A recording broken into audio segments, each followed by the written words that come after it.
All right. So I welcome my friend Marnie today. And Marnie, how are you? We haven't talked in a while. I know it's great to be here. Thanks, Connie. I'm doing great. All right. So today we are here to do my podcast. And before I have done your podcast, and the first thing I'm going to ask you today is how long have you been married and where did you meet your spouse? Oh my goodness, I love this question, especially right now because we just celebrated 40 years right Ooh. now. Yeah, it's so really fun. Yeah, met my spouse at a mega church in Minneapolis, Minnesota. I had attended there with a girlfriend who wanted me to just check it out. I was looking for a new church, and she wanted me to come with. We went to a singles event. At this church were about 600 single adults in there. Wow. I That's a know, lot of right? singles to choose from. It was. And I lost my friend Dawn. Where could Dawn be? And all of these people. And at one point I looked over the top of a racquetball court, and there she was. There was Dawn playing racquetball with my now husband. And that's how we met, was over the top of a racquetball court. They weren't dating or anything. They were just having fun playing racquetball. And the rest is history. So did your friend already know him or just met him that day? I have no idea. I don't really recollect that part of the story. All I know was that neither of us were particularly interested in him at the moment. I was just looking for her. She was there. She said, "Oh, Marnie, this is Dave. Dave, this is Marnie." And then they went back to playing, and I went on with the evening. And it was later that we started dating. So Well, Marnie, I've been married 44 years. You've been married 40 years, right? yeah. And so, yeah, those memories start to get just a little distant. Sometimes I joke to my husband and I say, I need a new memory chip. Yeah, right. I know. Can we just trade this on a? I want to transfer all the data onto the new chip. I just like it to work a little better. Or, a thumb drive, like put some of those things Yeah, on a thumb drive so I can make room for the new things, right? absolutely. Well, I'm going to get right to it. So, whenever we're talking on the extraordinary marriage, we want to put out some of the different things that we've had go on in our lives that encourage others. And so, I'm going to ask you right off, what do you think makes a marriage work? Hmm. Definitely. I'm just gonna say definitely putting Christ first in your life. Because so many times that gets a little mixed up, right? That it's supposed to be my spouse first, right? Or that. But the problem is that we can only grow and excel in anything, any relationship, in any job, in any project, whatever. We can only grow and excel to the point that we are actually aware of who we are in Christ and how he wants to flow through us uniquely. And when your spouse married you, I'm going to talk to girls now. If you're a guy, make opposite. But when your spouse married you, he was thinking that you were just the best thing ever, right? And Mhm. he's so excited to marry you for who you were. What happens in the relationship then is he sees somebody else that's got something else going on than you do. And he's like, "Whoa, do you think you could do that? Do you think you could do this? Do you think you Mm. could be that? Do you think you could be that?"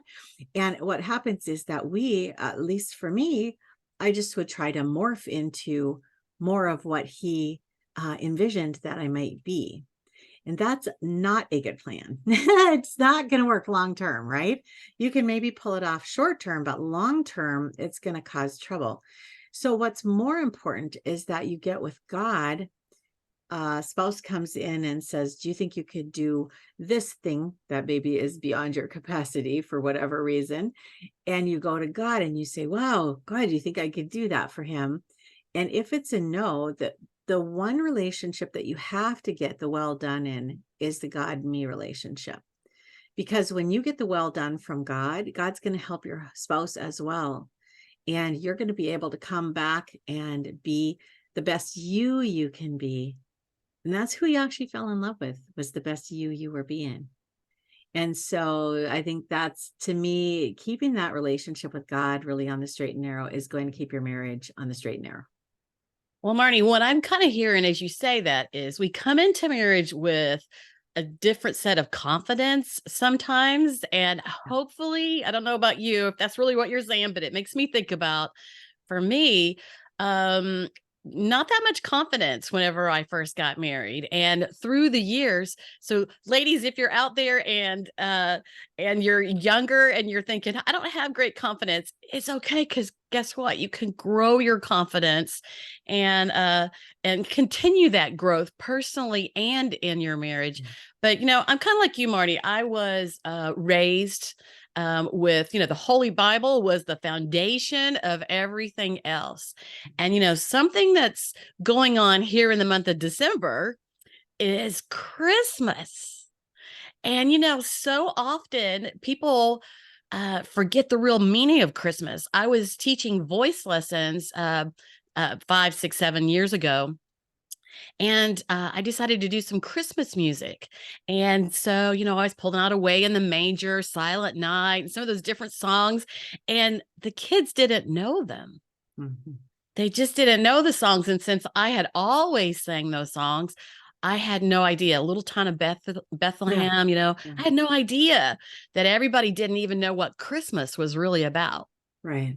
Right. Yeah, that's for sure. I mean, and it is our, like, as the mom and the wife in the home, we have this amazing opportunity to keep weaving that, have it be the foundation, but also keep weaving it through everything that's happening during the holidays. I just love the holiday season.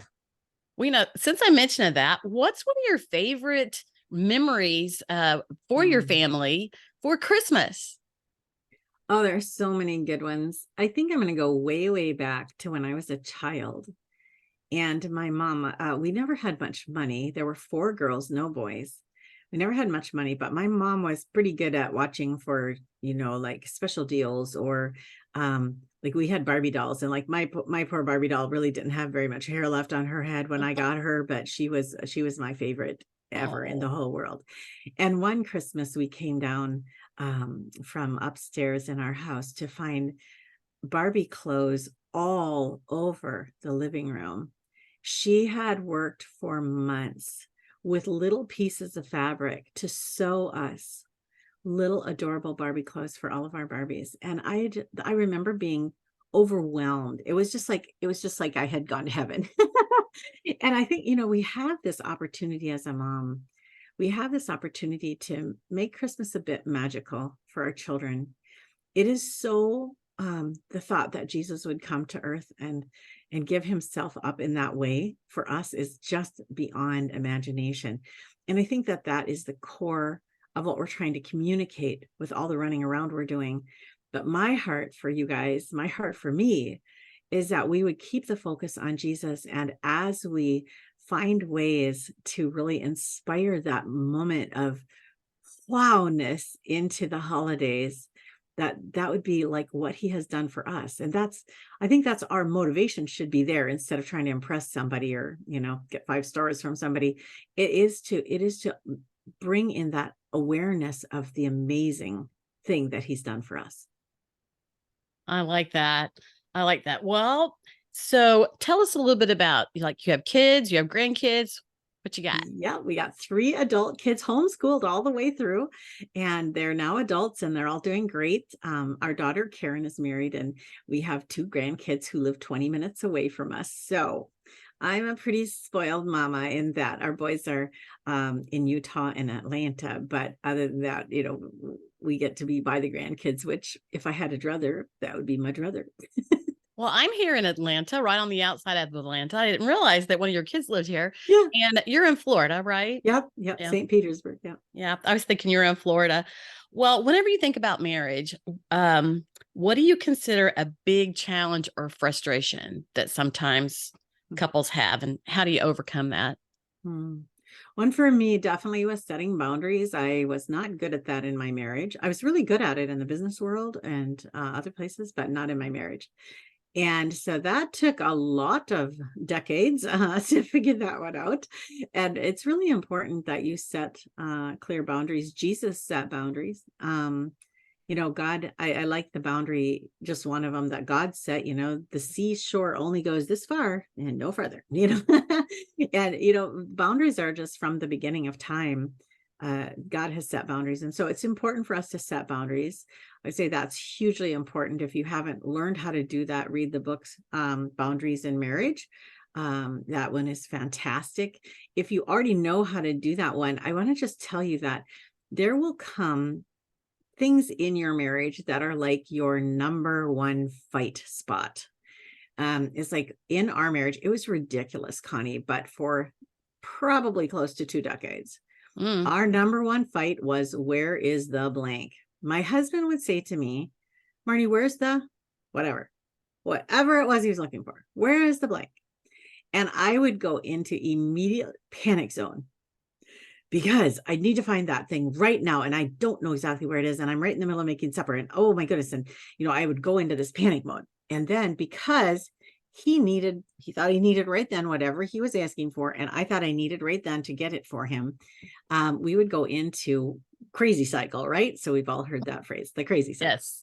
And this was our number one fight in marriage for so long. I don't know how long. It was well over a decade, until Paper Tiger.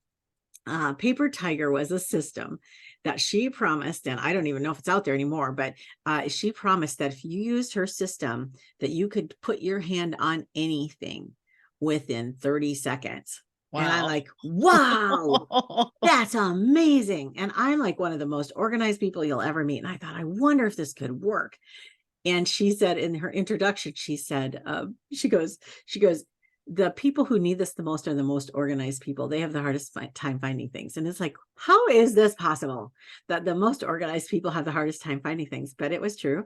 And when I did her system, which took hours and hours and hours and hours to set up, we never had that fight again, ever, never. And you know what I realized? It wasn't because I could find everything in 30 seconds. It was because I went from being intimidated, scared, and pressured to being confident. And you just said earlier, you guys, if you're younger in your marriages, you maybe don't have as much confidence. And even if you're older in your marriages, you maybe don't have as much confidence. But I am telling you that when you get clear and when you get confident, things change. That's the beauty of boundaries. It's the beauty of where's the blank, having a system that works. But it's also the beauty of walking very tightly with Jesus. Because as we are walking tightly with him, knowing that I am doing exactly what I was created to do, and that he's going to give me a well done at the end of this day, or if I don't deserve that at the end of this day, I'm going to be asking him for forgiveness, and we're going to be right back on track right away. So I think that the confidence piece in marriage is huge. It's huge. It lets you stand in who you are, do the best you can, and call that a day, and not worry about what you couldn't do.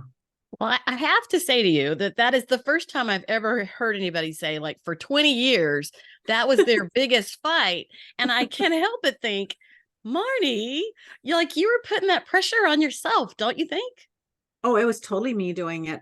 And I think what I want to bring up here is some of you are listening and you got stuff like this going on in your life and you don't even know it. You don't know that you're stuck. You don't know that anybody else is doing it a different way.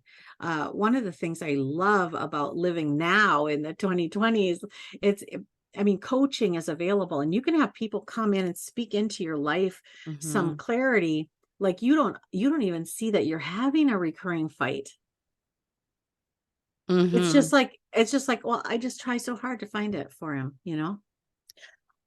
Well, and I also do that where I coach using communication skills and how people think, act, and respond differently. So what I'm seeing with you and your husband is that, was he actually demanding, or this was something that you brought in with you that you felt like you needed to jump when he asked for something? Isn't that a great question, right? Because there was a little bit of both of that going on, but definitely he got more demanding as I became a more trying, right? It's the crazy cycle. It's just crazy. And so I think what I really love about life, it's one of the huge advantages to being married to the same person for a long time, is that you actually get to grow up a little bit together. And when you come together at first, you're not mature. You're very young. You're as mature as you are.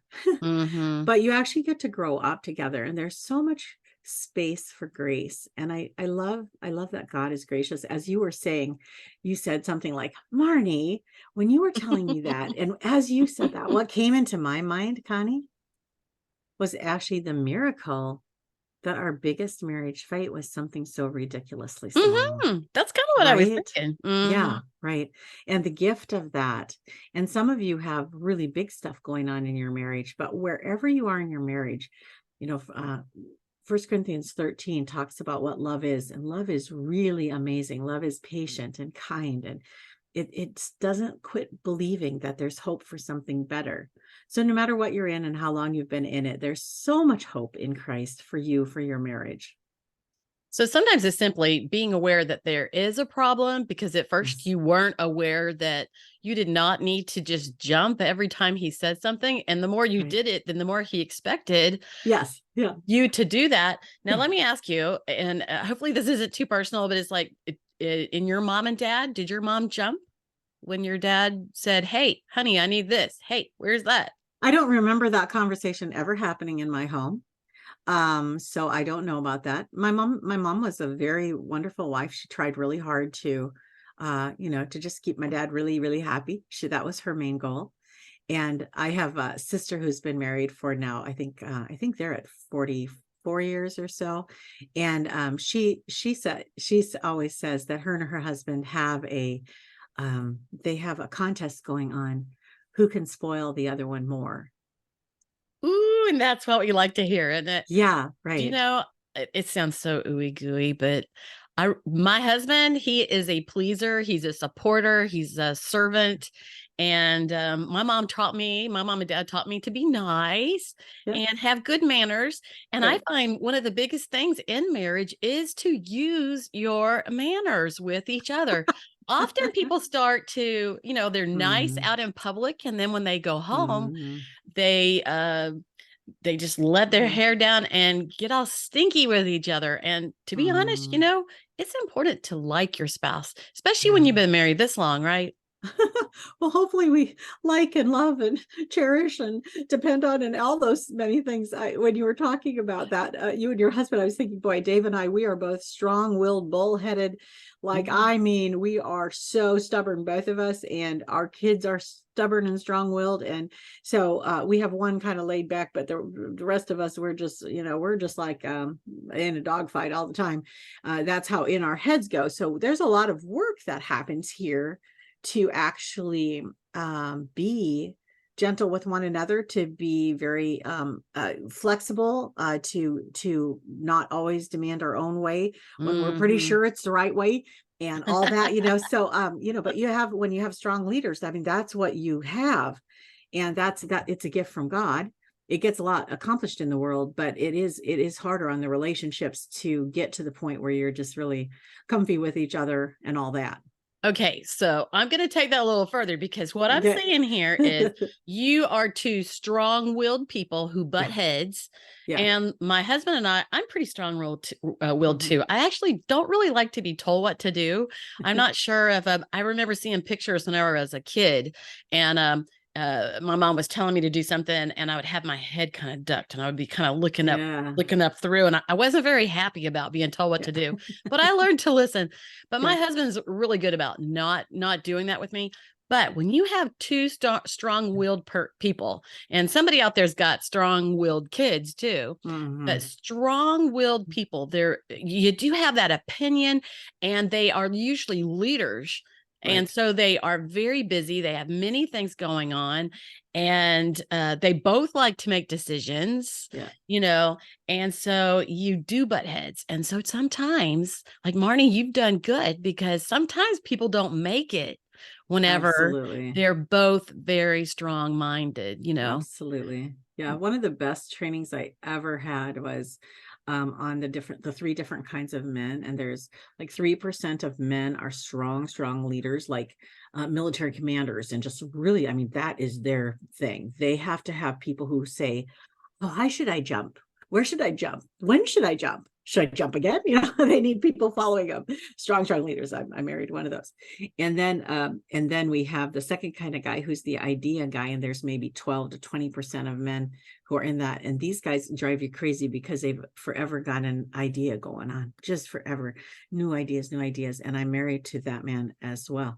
And then you've got the steady guy who likes to sleep in the same bed and get up and go to the same job. And he's very steady. And my man is actually fairly steady as well. We've only ever in our marriage lived in 3 houses now, 3 in 40 years. I mean, he's very steady, but there's lots of that other stuff going on. And so the challenge then is to identify, okay, how do I come alongside and help him be the best him he could be, while not getting lost and buried and run over in the, in the process there. And so, yeah, for us, I mean, it's really been a ride. The first year was really pretty tough. I think we were both shocked at how strong-willed we both were and how this was going to, the first year was not a honeymoon. I think we had our honeymoon much later. But you know what I hear with that is that you persevered. Yeah. And so was communication a part of that? Did you both, probably you both communicated loudly and strongly? I'm not a very loud person, so I would mostly go cry, and he would explode and I would go cry, so that was not a healthy situation. But I just encourage you guys, if you will continue to go forward with Jesus and keep the commitment to your spouse, but before God. I've heard so many people who have had maybe harder marriages, but have made it, even to the point where one spouse or the other spouse was unfaithful or things like that, and they've made it. What they always say is that the commitment to God is what held them together.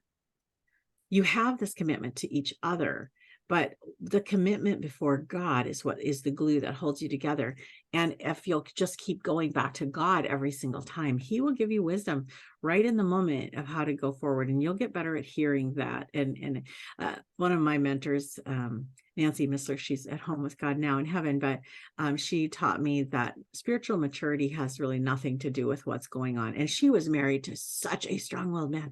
He was such a leader. I mean, Missler, I'm trying to think of his name right now. Nancy, I know it so well, but I can't think of Chuck Missler. And he so, I mean, amazing. He's in Blue Letter Bible all over. I mean, he's fantastic preacher, teacher, and he was a huge business leader. But he was like a super commander guy. And when I met her first, she had written a book and she was on one of my expos. And I met her and I was like, whoa, I think this lady could really understand my life.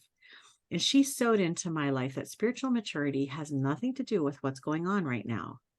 It has everything to do with how long it takes me to run it to Jesus. And that's prayer, right? It's not just me talking to him. It's me listening to him. It's that conversation that's saying, what do you want me to know right now? What do you want me to do right now? I just want some wisdom here. I don't know how to handle this person, this situation, this whatever. And God is so faithful. And so that's where I believe our marriage made it, because I spent a lot of time running to Jesus, and Jesus is really, I always would say all through the years, I would always say, God, I'm so grateful that you are fighting for this marriage, because even more committed than I am, he is. He's more committed to your marriage than you are. And that gave me a lot of comfort. Well, I have taken to prayer for family members who, and that went on for years and years and years. And to be honest, it brings you closer to God whenever there's terrible, terrible challenges in life. It does. But you kind of have to find your way around it as you pray. Then you also have to find your team of, those people who lift you and encourage you and that you can find joy with. That's where we call it, like for us, it's girlfriends, right? You can't go find another guy friend because you got to find girlfriends, right? To kind of get some support along through there. But prayer is a very, very big thing there. But strong personalities, and it sounds like his was a little stronger than yours. But you know what? Somebody listening today is going, "Oh my gosh, that's my spouse." But sometimes somebody's listening, and we realize it's us. Right. I will say this on the strong-minded person, that is. What happens in that is that anger is the top emotion for those folks. And so we take it personal, just like you cried, I would too. Yeah. And so anger is the top emotion. And that means that personality style, literally, they're so strong. They're so able. They are so talented. But anger is what they feel when they're exhausted, when there's stress, when they are getting mad, instead of just processing and thinking whatever about whatever's making them mad, anger, and it just explodes. It's like they can't really control it unless they've learned to control it. Right. And that's where I say use the pause button. And that's something that sometimes you might need to talk with your spouse about that, and about it, how it feels when that anger explodes all over them, Mhm. and talk about using a pause button. Sometimes you could use a funny word like monkey. All right. So if I say monkey, that means things are getting too serious and we need to pause and we need to think about this. Yeah. Just one way to overcome that, because the Mhm. folks who are like that, it is like ingrained. But sometimes they're good to have Mhm. around whenever somebody needs to speak up and say something, and the Yeah. rest of us are just holding our tongue and something needs to be said. Yeah. That is the person who will step out and say whatever needs to be said. So all people have their great things, and then they have their challenging things, and we just kind of Right. have to figure that out, right? Exactly. Exactly. I had somebody at church come up to me 2 weeks ago and said that he'd been in a little tussle with my husband. And he said, and I don't know what to do. And I said, well, what we do is we extend grace, just like we hope he will extend grace to us when we're not perfect. Just extend grace. And that's really, in a marriage, that's really what we need to do. Is our partner is not going to see things the same way we do all the time. He's not going to process the same way we do. Some of us need more time, more volume, less volume, whatever. And just to recognize that God put us together, and God is committed to helping us stay together. And so always just running back to him and asking for help there. And I love what you said about girlfriends too. Girlfriends, it's so important to have girlfriends, and guys, it's important for them to have men Mhm. friends. But one of the things that I discovered not too terribly long into our marriage was that one of the things that made me the most crazy about Dave was he didn't behave like my girlfriends. No. Because my girlfriends are so intuitive, and they see, even before I ask, almost they'll notice she needs help or she needs something, and I have 3 sisters. And so, boy, I grew up in a very intuitive environment where we were all just all about, seeing in advance what the other people needed and taking care of those things. And he was not that. He's a hunter, fisher, builder, car repairman. I mean, he like macho man, and he just doesn't have that at all. And so, what was so beautiful though was that I realized I really didn't want to marry a girl in the end. I was happy to have him, and that I could deal with Wrong. this. I could deal with this because I could go to girlfriends for those kinds of things. And this is how God set it up. When we go into our marriage thinking that one person is going to satisfy every need that we have, emotionally, Mm-mm. friendship wise, and it's unrealistic. And if they come in expecting that from us, that also is unrealistic. We're all expected to go to God for our serious needs. And sometimes God uses our spouse. Sometimes he uses a friend, a counselor, a pastor, a song on the radio. I mean, he uses all kinds of stuff. So whenever you do get married, though, it is that you need to put your spouse as number one. And one of the things I like to say is, now I don't mean past God, right? Right, right. But number one in the household, the saying that whenever we leave our father and our mother and we marry our spouse, that is one of the most important things, is that Mm, number one, everybody has a sign around their neck that says, make me feel important. And your mhm. spouse has that sign that says, make Yeah. me feel important. How are you making your spouse feel important? And Mhm. it's important to know those love languages, because sometimes that Huge. love language is not a gift. It's not maybe Yeah. doing something for somebody, but it is, what is their love language? And so it's Mhm. important to Mhm. find out your spouse's love language and to know your own love language, Yeah. because that contributes a lot. Yes. My top love language is time. And so anytime my husband would start getting too busy, because, I would be busy too, we would get too busy, I would start, let's see, I would start having a deficit, of, I Right. guess, attention or time with Right. him or whatever. Right. And I'm trying to think what I used to call that, my timeometer, my love-o-meter. I like to make up words. And I say I can't remember now. My love-o-meter is getting a little low or whatever. I need a little time. I need a little attention. We need Yeah. to do something together. We need to do something new. And earlier you said like that third type of man where he's satisfied. He's satisfied. He doesn't need much change. He just doesn't need much. But others of us need a little change. We need a little stepping it up, whether it's going on a trip or, you know, um, just paying attention to each other. But that sign around around our spouse's neck is everything, because we all wear that sign around our neck. And I think we talked about, kind of coming back full circle, then we talked about confidence earlier. Mm-hmm. And honestly, the more confident that we are in who we are in Christ, the more available we are to help other people feel special and loved, because we recognize just how amazingly loved we are. And you can't ever give away something you don't have. If you don't feel loved, you're actually not going to do very well at making others feel loved. And, as you say, having confidence helps us not pay so much attention to ourselves Mm-hmm. and to pay more attention to the other person, because we are confident. Now, I go in and out of confidence sometimes. Absolutely. Absolutely. High energy, very confident, low energy, no confidence. It kind of Right, works right, that right, way. right. So, Mm, well, what one last thing would you like to share as mm, we're thinking about Christmas, you're thinking about your 40 years of mm, marriage. mm. What else would you like to share? I think one of the things we learned, because we are both so strong-willed and opinionated, and I always say I have an opinion about pretty much everything. Me too. I just don't need anybody to hear them all. I mean, it's like I have them, but I don't need to have it my own way every time, or even to voice them all. But I have so many opinions. And so what would help us is that, before, if we could know in advance that this was going to be a tough topic, or if we got going and realized, oh, we're getting in over our heads here, kind of like your monkey, we would just pause and pray.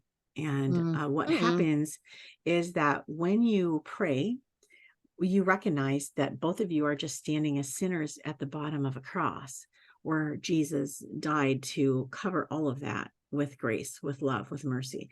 And then, as we would communicate further, we would be communicating on an even playing field, where we're both just sinners saved by grace. And it was like, we don't actually go around seeing ourselves as sinners, but that's where we were sinners, and God brought us into this position of a child of the King. And as we would go into our communication that way, we would come in much more humbly than when we came in thinking, I have an idea, this is how it should go. And that's your system, right? That's kind of what we do. Well, today's code word, because I'm going to have a code word for all the first 7 episodes, and Marnie's code word is blessing. And as Mm, you see, she has shared, her true faith, and that takes me back just for a second to Christmas, because mm, so many people don't realize what Christmas even is. It's not just buying gifts and being overwhelmed with parties and gatherings oh, and right. shopping, but Christmas began with Jesus and Jesus' birth, and Christmas is the birth of Christ. And that's why December every year, Christmas is a special, special time, and it's pure and it's clean, and Jesus came to take away our sins. And so, Marnie, I want you to share a little bit about your business, because you have a special, Christian women speakers business, and heaven knows what else you do. I think you do a million things.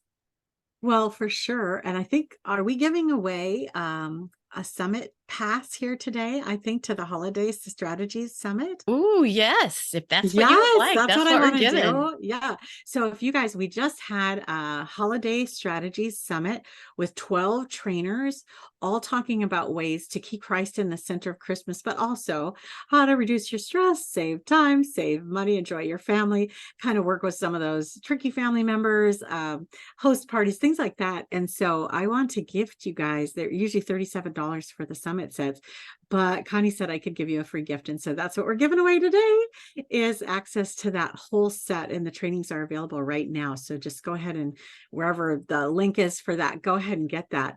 And then what else? I host summits, which are always for women. We have attendees from all over the world, and many of our speakers come from womenspeakers.com, which is a site that God put in my heart to start in 2002. So we're like 21 years old, which is crazy. And we have 1,400 speakers over there being booked. A lot of our speakers live around the world, being booked to travel around the world. It's just so fun to just sit on the backside of that and watch what God does, and how he actually connects everything and gets all of everything done around the whole world that needs to be done. It's just so amazing to serve him and to work with him. But I love that. I've written 14 books. They're mostly how-to books. My most recent book might be perfect for someone you know for Christmas, which is Spiritual Growth. This is a safe place to explore your spirituality. And this is for people who have ruled out Jesus for whatever reason, and they don't want anybody to talk to them about Jesus anymore. And this book is for them. It goes through 31 days of just asking simple questions about what are you really looking for in a spiritual guide.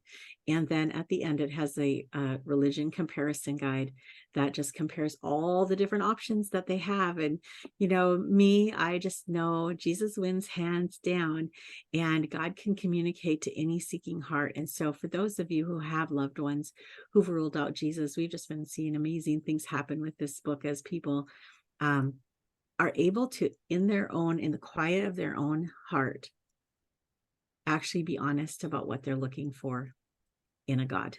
And Marnie, I loved that in your book, because I always think, Jesus goes back, 2000 years, and many religious organizations have come forward between here and there. And so I loved looking at all the different religious, organizations and how they were. So I really enjoyed that in your book. So, all right. So let me tell you, today, like I said, this is this is episode 9. Now that I'm thinking about it, it is episode 9. And this is just my second month of doing the podcast, and so I'm kind of getting confused there. But so this will air in December. And Marnie, I just thank you so much. Since I hooked up with you a couple of years ago, we did a summit together, and we've talked in between, and we've done things, and I just appreciate you so much and respect you so much. You're a leader in your field and a great example to many, and I thank you for being with me today.